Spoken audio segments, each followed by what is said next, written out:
नमस्कार मित्रों, आज 1 जनवरी को कुशीनगर में ये शानदार युवाओं का विशेष तौर से प्रदर्शन और बड़े ही अच्छे ढंग से हमारे प्रधान जी भी आज हमारे साथ उपस्थित हुए हैं।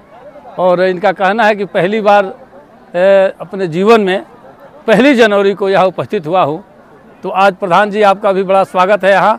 और कैसा लग रहा है आपको युवाओं का ये संगम देख करके, ये कुशीनगर का की छटा जो है, ये दृश्य जो है, जो पहले आज के 10-15 साल पहले नहीं था, आज आपको कैसे लग रहा है बताइए अपने शब्दों में। धन्यवाद। पहले तो आपको धन्यवाद कि आपके वजह से आज इस 1 जनवरी को मैं यहाँ पे आ पाया और ये दृश्य देखकर लगता है कि वास्तव में जन्नत है यहाँ पे।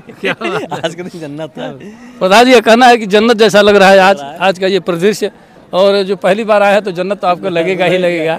जो कई बार आए हैं तो इन लोगों को कैसे लग रहा होगा, सबकी अपनी अपनी राय है। और विशेष तौर से युवाओं का विशेष जमघट यहाँ पर है। तो इसमें युवा तो एकदम जैसे आज के डेट में लगेगा कि पूरा 1 जनवरी एकदम जोर शोर से मना रहे हैं, एकदम मिले हुए हैं, सबके चेहरे खिले हुए हैं, सब लोग जो है नए उत्साह के साथ हैं। मामला यह है प्रधान जी कि मैं अक्सर कहता हूं कि अगर मस्त हो तो स्वस्थ नज़र आओगे मियाँ, गमगीन हो बीमार गुजर जाओगे मियाँ, हंसते रहो दिल का कभी दौरा न पड़ेगा, मायूस हो गए तो मर जाओगे मियाँ, और गड्ढे भी रेंगते हैं तू आदमी होकर, हंसने के बिना सर कहाँ खपाओगे मियाँ, और प्रेमी हजल हमारी सुनकर हंसो अगर, मनहूसियत से साफ उबर जाओगे मियाँ।